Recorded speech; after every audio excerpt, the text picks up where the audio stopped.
गावा साधन दाम मोक्ष कर द्वारा पाई निजे परलोक सवारा। बड़े भाग्य से हमें यह मनुष्य का शरीर मिला हुआ है। प्रकृति की गोद में हंसते खेलते एक मानव का तन मिलता है और प्रकृति मुझे सब कुछ देती है जो एक इंसान को, एक मानव को चाहिए। जल जीवन का आधार है। आज हमने जल बचाओ अभियान की शुरुआत की है। आखिर जब प्रकृति ने मुझे पीने योग्य पानी दिया है, उसको बचाने की जरूरत क्यों पड़ रही है? जरूरत इसलिए पड़ रही है कि धीरे धीरे पानी का स्रोत समाप्त होता जा रहा है। जल जीवन का आधार है। हम पूरे विश्व का अगर विश्लेषण करते हैं तो भारत क्षेत्रफल की दृष्टि से विश्व में भारत का 7वां स्थान है। 7वां सबसे बड़ा देश भारत है। 7वां सबसे बड़ा देश भारत होने के बाद इसके पास पूरे विश्व के क्षेत्रफल के 2.4% जमीन है। कितनी जमीन है? 2.4%। और 2.4% पर पूरे विश्व की आबादी का 17.64 जनसंख्या निवास करती है। ऐसा हमारा 2011 का आंकड़ा बताता है।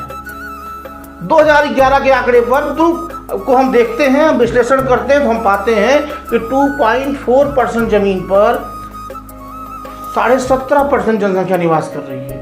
अब हमारे यहाँ दिक्कत क्या है? सबको भोजन चाहिए, सबको पानी चाहिए, सबको रोजगार चाहिए, सबको आवास चाहिए।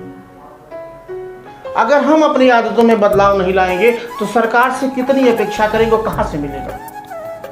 क्योंकि मुझे अपनी आदत में बदलाव लाने की जरूरत है।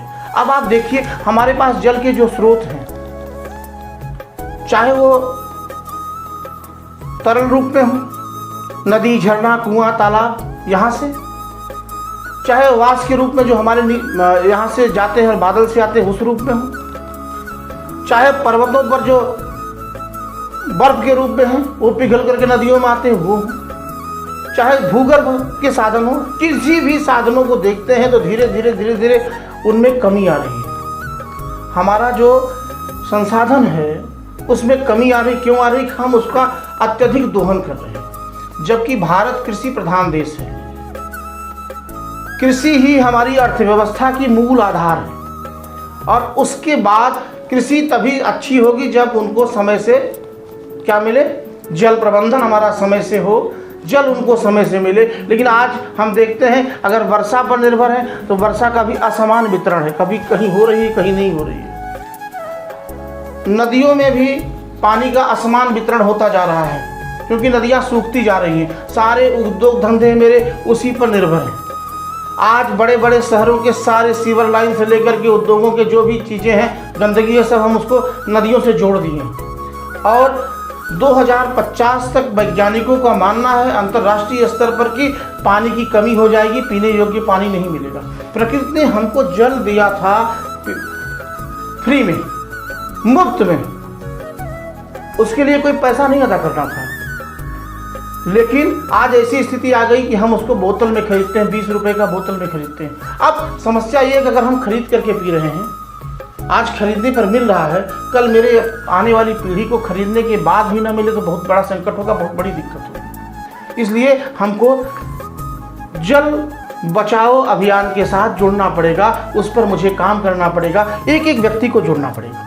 अब एक सामान्य सा बात है कि अगर जल समस्त प्राणियों का जीवन आधार है तो उसकी बर्बादी, हम बुद्धिमान होकर के, मनुष्य के रूप में मेरा जन्म हुआ है जो समस्त प्राणियों में सर्वाधिक बुद्धिमान है, तो हम उसकी बर्बादी क्यों करें?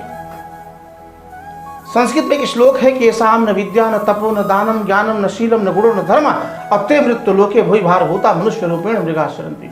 अगर मेरे अंदर विद्या नहीं है, ज्ञान नहीं है, बुद्धि नहीं है, तो हमारा जीवन वैसे ही है जैसे जंगल में रहने वाले एक पशु का होता है। अगर हम पशुवत आचरण करेंगे तो इंसान कहलाने योग्य नहीं कहलाएंगे। कहा जाता है कि करे अपराध ना माने उसे हैवान कहते हैं, भटकता जो रहे जग में उसे अनजान कहते हैं, पराया दर्द अपना ले उसे भगवान कहते हैं। इंसान का इंसान के प्रति प्रेम होगा, इंसान का अन्य जानवरों के प्रति प्रेम होगा, इंसान का प्रकृति के प्रति प्रेम होगा तो निश्चित रूप से वह संरक्षण में विश्वास करेगा, वो संरक्षित करेगा। आज छोटी सी एक बात मैं बता रहा हूँ कि अगर 2050 तक अंतर्राष्ट्रीय जल प्रबंधन संस्थान के अनुसार ये कहा गया है कि 2050 तक पीने योग्य पानी में अभाव हो जाएगा, कमी आ जाएगी, तो इसका मतलब कि मुझे जल का समुचित वितरण और उपयोग सुनिश्चित करना होगा। अब शुद्ध जल की कमी हो रही है, तो शुद्ध जल की जो निरंतर कमी हो रही है उसको पूरा करने के लिए हमको व्यवस्था बनाना होगा। साथ साथ हमको एक एक बूंद बचाना होगा। पानी का एक एक बूंद बचाएंगे तो निश्चित रूप से मुझे कोई दिक्कत नहीं होगी। अब एक सामान्य सा आंकड़ा मैं प्रस्तुत कर रहा हूँ, आप उसको देखो कि एक टपकते हुए नल से, कोई नल है अगर उसको हम बनाते नहीं हैं, छोड़ देते हैं, बंद करने के बाद एक एक बूंद टपकता है, अगर एक एक बूंद बर्बाद हो रहा है उस पर हम ध्यान नहीं दे रहे हैं, तो एक महीने में 760 लीटर पानी बर्बाद हो जाता है, बेकार हो जाता है। अगर हम सीधे नल से नहाते हैं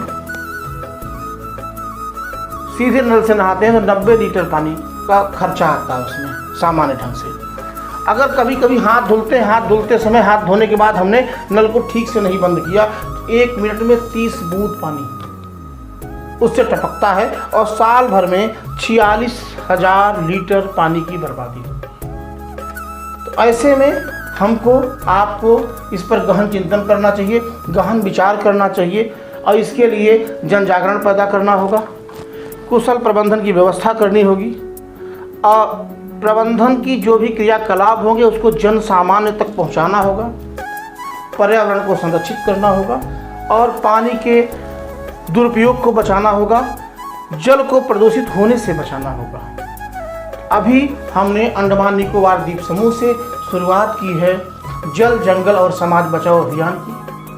अब हम लोग जल प्रबंधन की रणनीतियों पर बात करेंगे और अपने संस्था के जो भी हमारे मेंबर हैं, पदाधिकारी हैं, जो भारत में हैं, जो विश्व के दूसरे देशों में हैं, सबसे विनम्र निवेदन करेंगे कि वह जन जागरण पैदा करें, वह लोगों के बीच में जाएं और जल बचाओ अभियान का हिस्सा बने और अपने साथ साथ दूसरे की ज़िंदगी को बचाने के लिए, आने वाली पीढ़ी को जल सुनिश्चित कराने के लिए अपनी भूमिका अदा करें।